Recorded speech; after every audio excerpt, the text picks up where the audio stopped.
just a couple of inches forward. I'm just being fussy here because I'm pretending I'm Oh professional. yeah. Okay. How's that? That's How's better. that? That is beautiful. Okay. The Bible sides, we must have come to a secret understanding.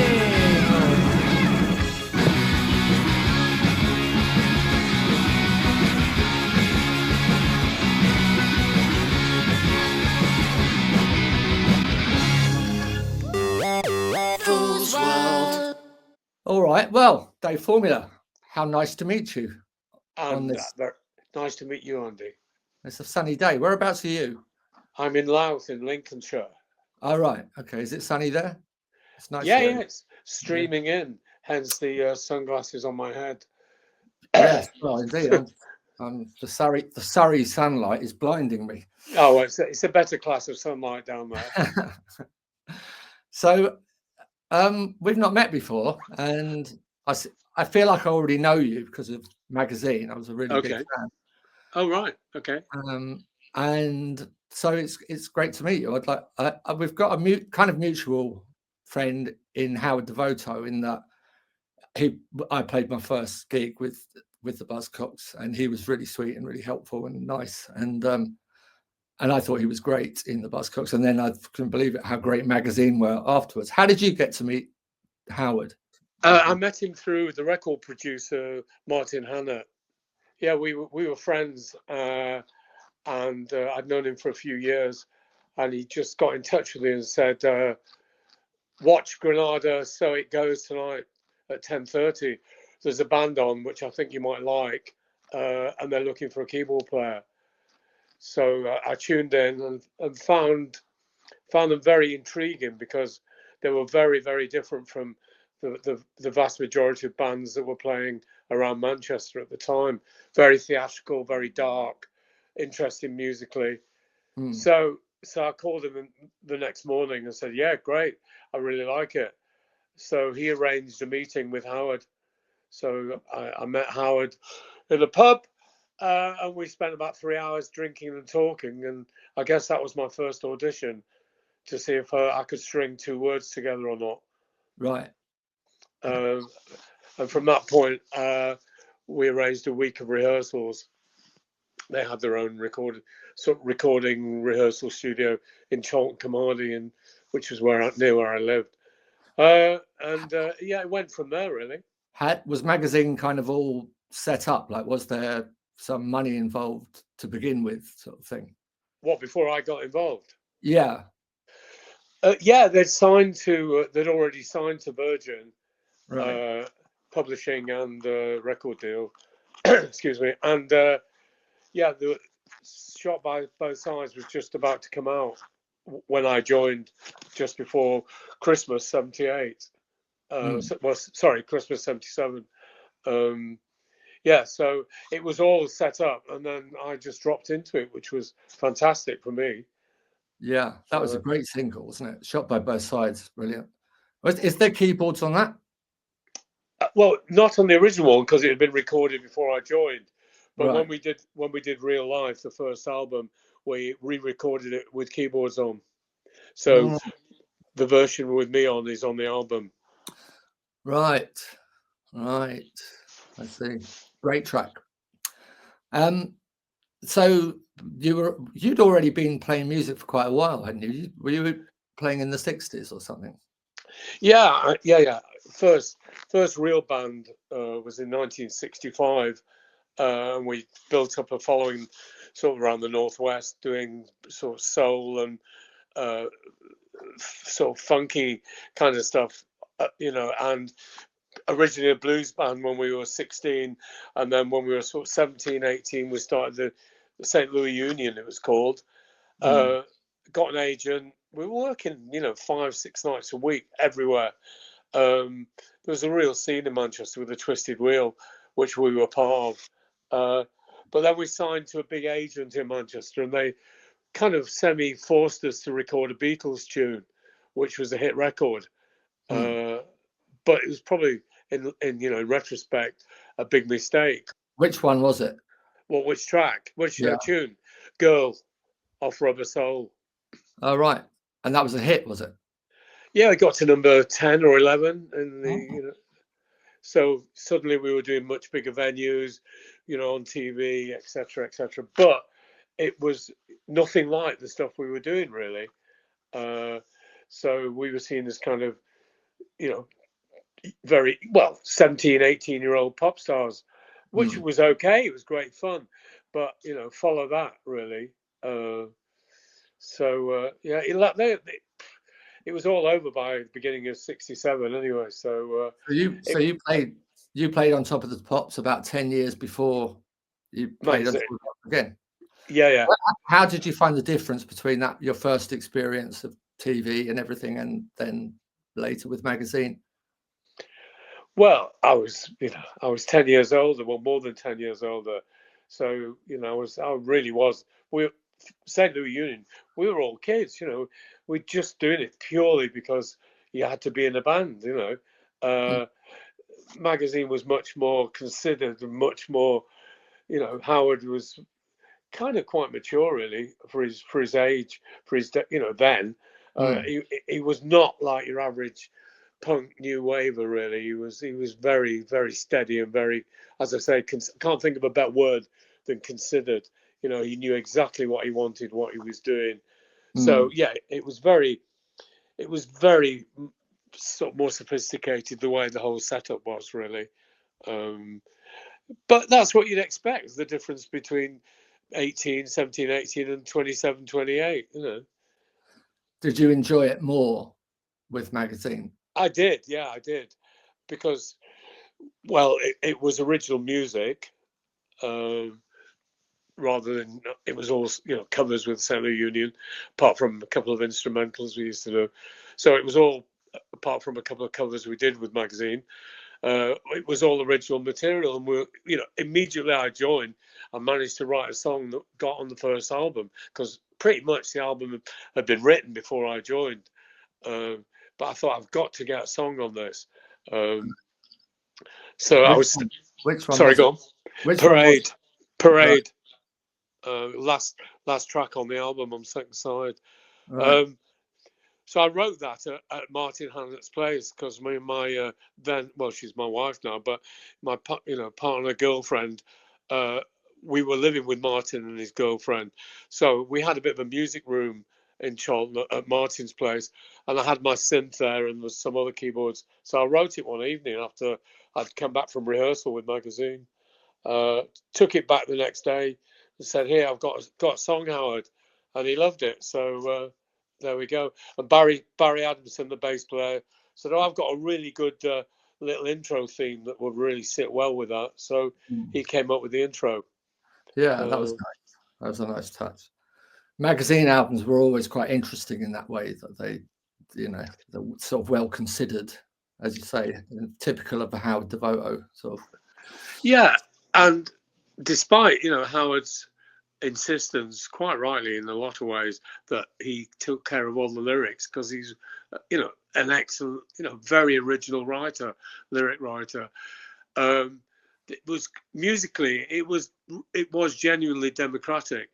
The instance I just gave, you know, with Parade, if I took something in, or John McGeoch brought something in, it was always treated with respect, and we would work on it. And generally, it was very rare for anything to be thrown out, which is a great environment. You know, that keeps you enthusiastic, keeps you wanting to bring things to rehearsal, keeps you writing. For sure, so, yeah.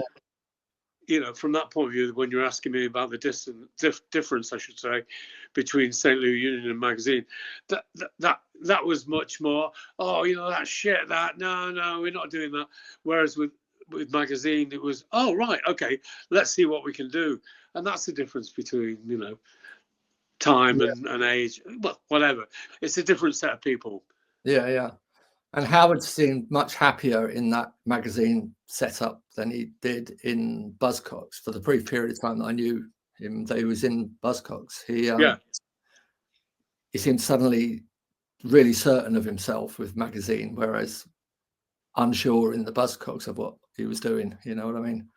I think he had a kind of vision for something, but I don't think it stopped at the Buzzcocks, and you kind of proved that really quickly. I think what it was, well, part of it, not everything.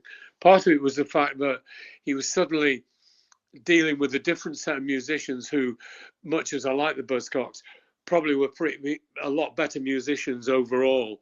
In the sense that we weren't just able to play down one avenue. We could go down lots of different roads and come up with, me being older as well gave me a lot of, knowledge, breadth of stuff I could draw on for writing, for playing, stylistically, and the same for John McGeoch, even though he was considerably younger than me, was really into jazz like I was. He got a really good knowledge of music, and Barry was into funk and groove stuff. So you had a really good mixture of influences. Quite a great band to have at your disposal, really. And I think Howard appreciated that and saw it as more of a challenge, and I think enabled him to give more of a kind of full rein to his lyrical content and what he could write about. Did he ever talk about his time with the Buzzcocks? Not to me, very little. He would talk about them in the sense that he would make references, but if I'm understanding what you're saying properly, there wasn't any kind of in-depth talk of relationships or really what it was like to play or perform with the band as such. And how did you feel about? I mean, I don't know what scene you were into before punk came along, and then you joined the magazine. But what were you into before then? Were you already into that, or what? Where were you coming from? Well, I found the kind of emergence of punk fantastic, in the sense that it was very clear to me, even though I wasn't a terribly big fan of 3-chord or 2-chord or 1-chord songs, what it did for the scene for people younger than myself, I thought was brilliant, and I really liked the energy that was there. But I wasn't particularly taken. Obviously the Pistols were a bit of an exception in the sense the way they were presented and the way that it was very carefully done, whereas a lot of the other bands was quite rightly so, amateurish and very, here we are, this is it, loads of energy, but maybe not a lot behind all that. But I loved what it did for the scene, and I went to quite a few gigs because I've always been interested in photography. So I was basically going down to take a few photographs of the gigs just because it was something different to take pictures of. There were exceptions around that time that I liked. Did I see the Stranglers or hear the Stranglers before magazine? I think I might have done. They've been around. They've been around. Yeah. A while. Yeah. What were you doing at the time? What were you up to at that point in your life? What I was doing musically to earn a living was playing in the centre of Manchester in a Mecca ballroom of all places. So yeah, it was dreadful. But with a band or resident band. It was one of those ridiculous. Oh, right. It's the Ritz where lots of bands still play. Magazine ended, ironically, not long after I'd left the Ritz as a Mecca musician. I was back there with magazine with a packed house with people going crazy for us as a band. And the place is still going. It's one of the prime venues in Manchester. So yeah, I was doing that. So ironically as well was that I'd been with magazine for about 6-8 months. Things were really happening with us, and yet there was still a photograph outside the Ritz with me in a frilly shirt in the band. So yeah, it was very, very stupid, but very funny. Have you got a picture of it? I hated it, I hated it, but it was an earn, it was a money earn. Well, sometimes you got to do that, haven't you? Well, absolutely. I've always been, you kind of have to be, as well as being ambitious, I've always been pretty optimistic in the sense that I thought, I'm not enjoying this, but I've got to stay in music because something will happen.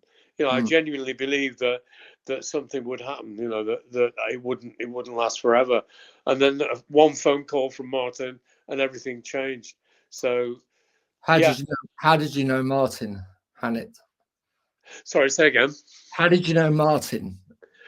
I just met him. He was one of the people around Manchester that was on the scene, and I played with him, did a few gigs with him, and we just became friends. And Stephanie, my partner, ended up being involved with a thing called Music Force, which was in Manchester. I heard of that. Yeah. So she was involved with that. So we just got friendly, more and more friendly, really, over two and a half years. In fact, now I remember it was Music Force when I arranged our first ever gig in Manchester. We got help with this group of people called Music Force, and right, okay, the first ever, and they arranged for us to have the posters done, and they introduced us to the Buzzcocks, who they said should play with headlining, great, and all of that. So that's a weird. It's a connection, isn't it? Yeah, and then Strawberry Studios had a studio there. 10cc had Strawberry Studios. Is that right? Yeah, it did. Yeah, absolutely. I did quite a lot of session work there, playing on various people from Manchester. I used to hire them my Hammond organ as well when I wasn't using it. So my Hammond might be on. I don't know if it's on a few 10cc tracks. I was a musician around Manchester that got some work in various places. And that's how you existed. I was going to say I knew Bruce Mitchell, who you might have met at Music Force. Guy called Tosh Ryan. Tosh Ryan, yeah. So I was just part of that whole thing, and everyone knew each other. So, had you stayed in music ever since your success with the band in the 60s? Yeah, absolutely, all the time. Wow, you should get a badge of honor, I think. Yeah, pro since I was 17. Yeah, that takes some doing, that does, because it's easy to succumb to the pressures of a normal job. And that's the thing, when you're playing covers like we were talking about to make some money, that's at least still playing music. It's when you take the job that starts drawing you away from music. That's the problem, isn't it? And it is. Well, in a lot of ways, I guess, I can play, so I can write stuff. I've got a certain amount of inherent talent. I've been playing since I was 7 years old. So, my dad was a piano player. My mum was a singer. So it was just, you were always going to do that. So, and I've also been lucky as well. That was pure luck. A phone call from Martin, and suddenly, everything starts again. Then Visage came out of magazine, and so it went on. So I've been lucky as well as a certain amount of talent. What was it like on the road with magazine? Did you enjoy that aspect of it? I did. Yeah. I mean, it's easy to say I enjoyed every minute because I probably didn't, but I enjoyed a lot of it. Particularly, I think one of the things from that point of view, when you're specifically talking about touring and that, the first tour of America was outstanding from a kind of adventure point of view. Every day something different would happen.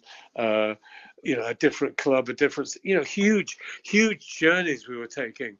Sometimes we'd have to get up we'd go to bed at 12:30, 1, 2, and we'd be up again at 4 or 5 o'clock because we had 800 miles to go to the next gig. But it was really exciting, and we went down really well. A couple of places in the Midwest, I think we puzzled them. But generally, overwhelmingly, it was really exciting. That must have been an amazing tour. It was all by road. We flew there and flew back, but in between we went East Coast, West Coast, up into Canada, down into Canada, back up into Canada on the West Coast, all driven. Wow. How are record sales in the US for magazine? Limited to the East Coast and West Coast. But but we had, which to an extent we did in the UK, more of a cult following than a big success, record wise. The interesting thing is that Visage obviously was much more successful on the record sales front, but Magazine probably now sells more records today than Visage has done for quite a long time. Yeah, I forgot about the Visage connection. So how did that arise? Actually, first, so Howard, it seemed to be going all great for Magazine, and then I was quite closely following and going to see you play and buying the records, and then I can't remember what happened. It was after that. That what was the last album called? Magic Murder and the Weather. And the Weather, that's it. So what happened there? What was the reason? When did you stop? When did you stop House Magazine? Early 81. Right. That seems really early. Yeah, it was. The things that started to go somewhat awry though after Correct Use of Soap, because a great album, Correct Use of Soap is. Yeah, and we thought that was going to be the big crossover one that actually took us out of just cult status. And unfortunately, great reviews, went down really well critically, etc. But again, not it probably sold a little bit less than Real Life. Sorry, my cats are going crazy. I'm just putting them out. Go on, you go. Yeah. So and John McGeoch had done a bit of depping with Susie and the Banshees when their regular guitarist was ill or something. Long and short, the story is John decided to leave Magazine and join Susie and the Banshees because they were offering a lot more on a kind of money front and a success front. And quite rightly, John thought, I'm made for bigger things.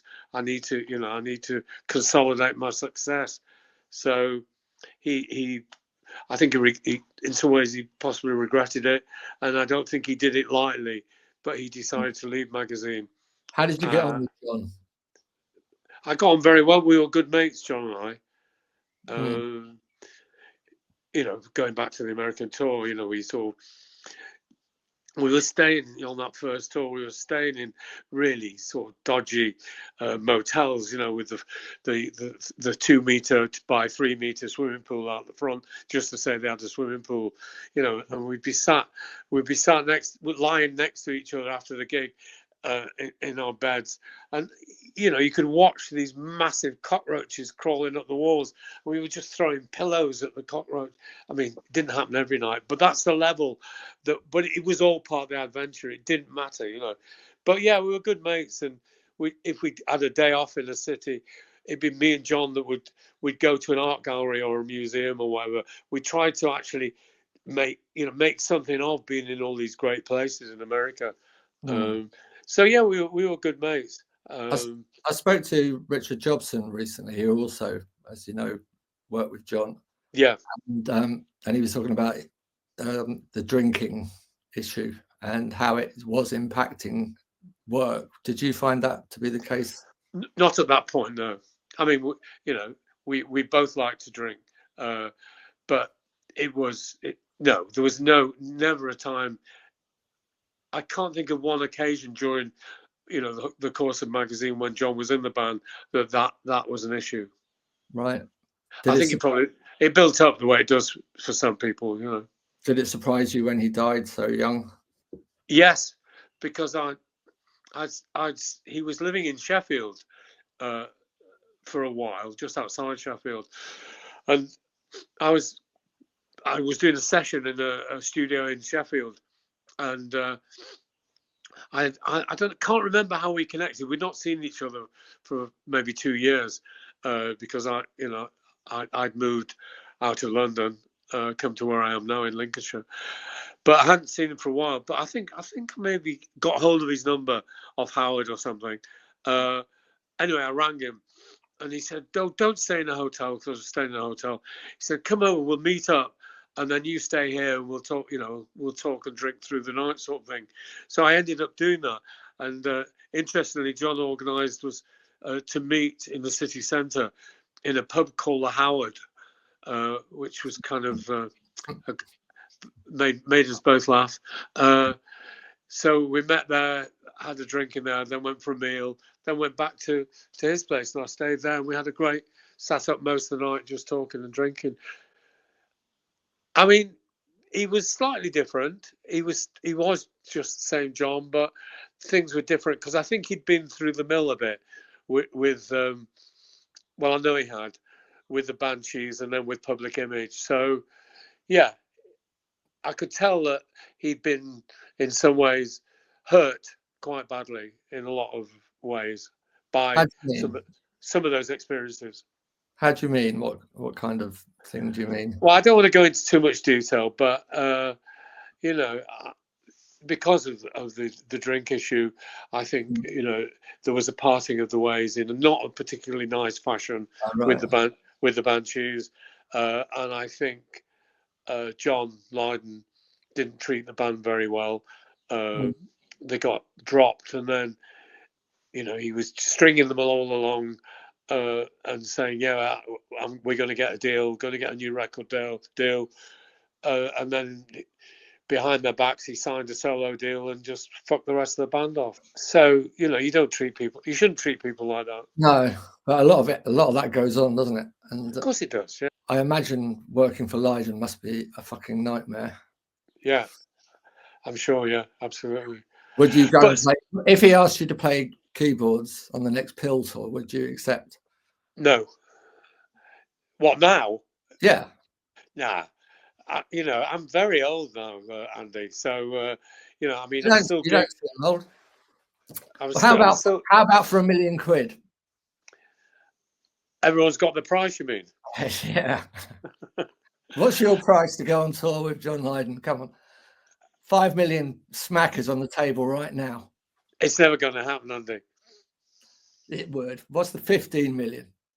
It never happened. Because if you believe me that I really had the money, you would be texting me saying, "Yeah, I'll take it." Well, if you could show it me right now, yeah. Yeah, exactly. Yeah, no, but it's not the sort of thing you want to do for fun going on tour when you're no, absolutely. Yeah, I'm sort of doing that at the moment with this French band that I'm working with, who actually supported Magazine in 1980 in France and Switzerland.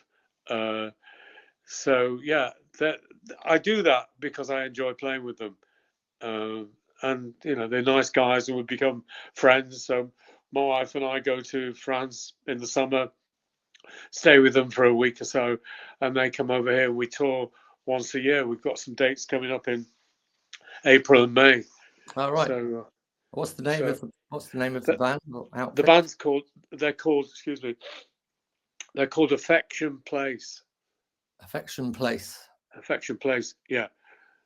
But yeah, they were kind of recognised as the one of the leaders of the new wave movement in France at the time Magazine was going.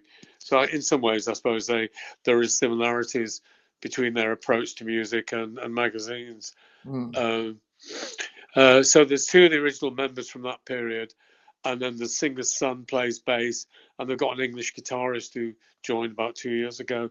But yeah, they're good guys, and I'd not played since the lockdown.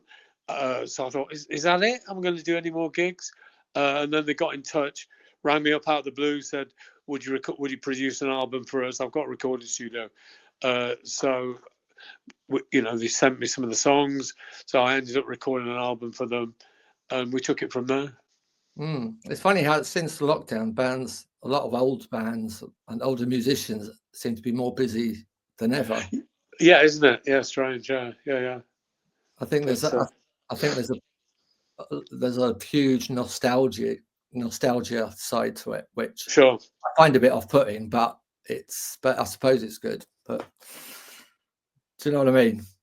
Tough time to be 18 and in a new band these days. Oh fucking hell, yeah. I mean, I've met I've been doing gigs quite a lot over the last 3 years or so, and I've met a lot of younger bands, and some of them have been together for so long, and I just wonder how they've managed. I imagine them like forming a band, and then COVID hits. You've got everything all ready to go, and you've got gigs Sure. booked, and then I mean that's enough to kill a band, isn't it? Oh, absolutely. Yeah, I And mean,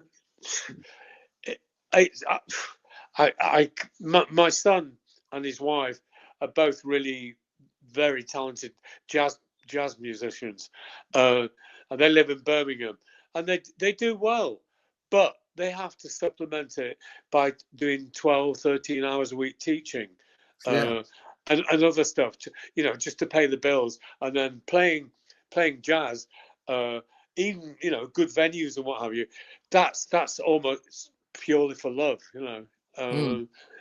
I mean, they're in their early 30s, so they're not 18. So I guess they've established themselves a little bit, but it's not easy. You know that as well as I do, anyway. Yeah. So I mean, my band are young, as in 20s and 30s, and they have these jobs, backbreaking jobs all day long, and then they get to rehearsal and they do a gig that night, and they've got to be up to work the next day in the morning. Sure. And it's very tough to you can't. I mean, in the olden days, like when Joe Strummer and the Clash and squats and all of that kind of thing, and signing on and being able to do what you like without having it all stopped. That they don't have that luxury anymore. And no, without that, I don't think we'd have seen the kind of bands, the caliber of the bands we saw from 77 onwards. That really made it possible for a lot of those bands to exist, which is what you're saying. I think the importance of squats shouldn't be underestimated. I think everybody I know from that time lived in a squat. I lived in a squat for quite a long time, and that was a great way to to get by. Because now, if so much of your income goes on rent, absolutely. What can you do? Well, when Barry and Howard moved out to London before us, probably 3 months before anyone else in the band, because we were down there most of the time anyway. And then Barry and I moved down, and we got completely delusion really that this is how you can live in London. There was a flat in West One in a really great mews. The lease had 3 months to live, so we got it for peanuts. It was like less than 30 quid a week ended up 3 of us sharing that, so we're paying a tenner each a week. That ran out, and then I did an interview with a journalist on Melody Maker, and we were talking after the interview, and I said, I'm looking for a place to live because my girlfriend's moving down to London, so I've got to get somewhere sorted. And he put me onto this housing association, and we ended up having a ground floor flat for £7 a week. And everyone on that road in Stockwell was either an artist, a cinematographer, a musician, everyone. We had great parties. It was a fantastic place to be for a year. That's incredible. Yeah, you don't get opportunities like that coming up, like properties like that coming up these days. It doesn't. Absolutely. It's really sad because, all those bands and other artists that came out of that situation that enabled you to do that will have earned millions for this country, for the country's economy. And it's so ridiculously short-sighted. I know things are screwed in the country since the Tories, but you think they'd, as supposed, really sharp businessmen, would have invested a lot more in the arts, but instead they decimated it. Well, yeah, and then worse than that, they the owners of Spotify and everything, should be where the new income comes from for artists. It's not, and it's a tough one. Did you between in the 60s when you first formed the band, was it quite an easy process? Like, was there like in the 70s, it was like Melody Maker was the place you put ads in if you wanted a bass player. What did you find that quite easy to do that? Were they mates already? Or? Well, in the 60s, certainly. I mean, because we kind of planned it a little bit. because we didn't really initially have the right equipment. So, we just put equipment together to actually be able to go out and play. I suppose we're quite sort of clever in the way that we planned it a little bit. So we had, I didn't have an organ. I was initially started off playing piano and harmonica, but I knew I had to get a Hammond or some sort of organ. So, which I did. And the same with the guitarist, his mother helped him. Yeah, it was relative. Honestly, it was that side. It was the easiest bit, but we've got a manager quickly. So yeah, in retrospect, it was a lot easier than it is. And the gigs were just there. We could have worked 7 nights a week. Did you form another band after that first band split? How long did they last for? The band that had the hit. What was the name of your band? St. Louis Union. St. Louis Union. That's it. Yeah. The St. Louis Union. What does that name mean? I'm interested in band names. I like good band names. But why St. Louis Union? Because we started off playing blues. So to us, at that age, a lot of blues had come out of the South and the Midwest, etc. And we were all really good friends. So that was the Union bit, and the St. Louis was the blues connection. So right. it was just one of those daft sort of 2 a.m, had a few drinks situations where you put the two names together, and that's it, St. Louis Union. Magazine is a good name for a band. Excellent, yeah. I found if you look through horse racing on any particular day and look through the list of the names of the horses, sometimes I think that's a great band name. So if anyone's thinking of a band name, go there. It's a good starting point. Well, even if you don't use one, it might set you off down a different direction. Yes, exactly. So after the St. Louis Union split, did you form another band after that? Like your own thing rather than a covers thing?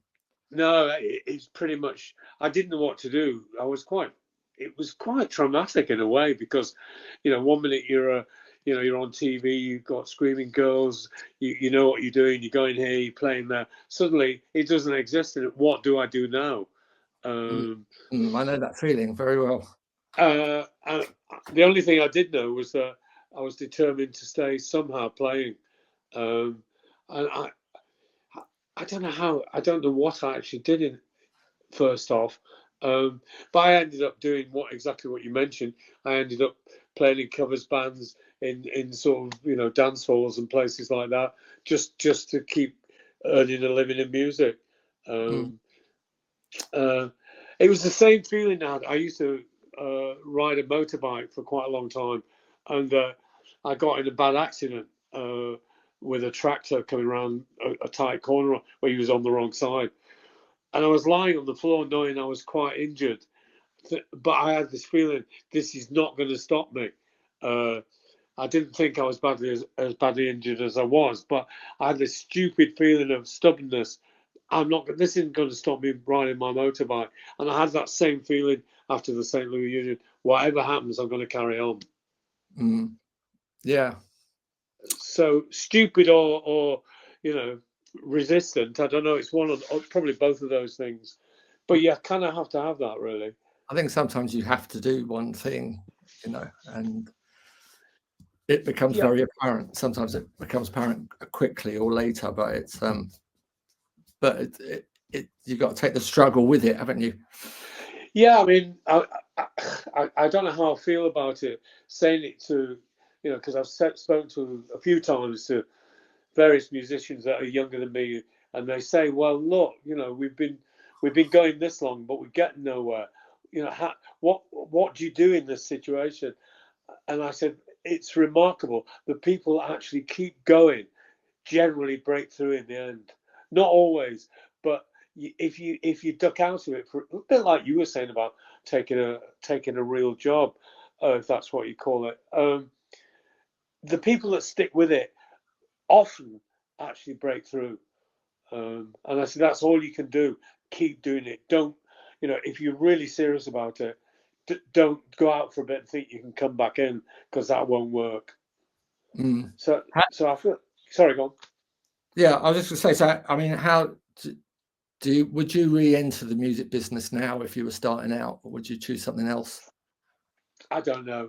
I mean, it's different so much, but I kind of developed a second career to run alongside playing. By initially, I built, because I made some money with Visage. I thought I've always been obsessed and fascinated. Excuse me, I need a drink of water. Sorry, Andy, hold on. I've always loved recording studios, as an actual place to be and spend time. I love the process of recording. So I let it be known to a couple of friends in London that I'd got some money and wanted to open a studio. And one of my friends put me in touch with another guy, ironically from Liverpool, Northwest connection, who'd got great premises in Shoreditch when Shoreditch was a complete desert because all the businesses had moved out. There was a carpet business and fashion, but they'd all gone. So you could rent property for nothing. So he got a Victorian warehouse, which was ideal for putting the studio in. So we pooled our resources and opened a studio, which was called Strong Room, and it's still going. And of course, Shoreditch came up behind it, so it became quite a trendy place to record. All right, so that was a good move. Nice. That doesn't make me jealous at all. So yeah, I was doing that from '84. We started on it, and we'd had kids by then.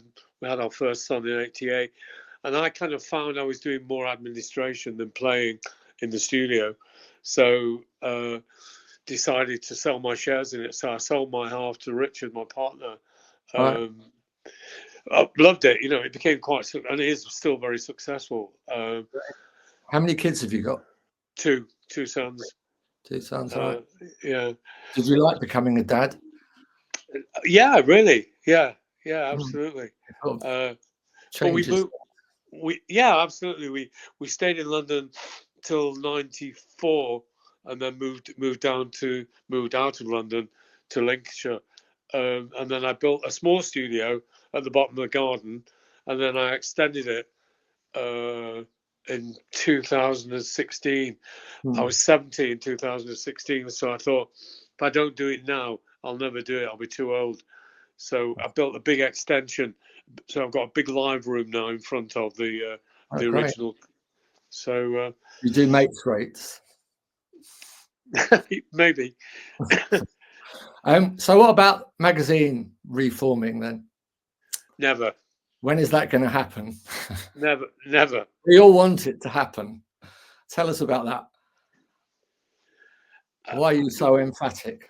Well, mainly because we had a reunion in 2009, and that was great. It went really well. Where was that? I can't remember that. Where was it? Mainly in the UK. We played in Europe as well. You did a tour? Yeah. Oh, right. Great. Fucking hell, I missed that. So that went really well. Did Jules Holland? We were the kind of main band on Jules Holland one week. Oh gosh, check that out. So yeah, it was really nice thing to do. Howard said he enjoyed those dates more than any we'd ever done before. Really? So yeah, he genuinely doesn't want to do any more.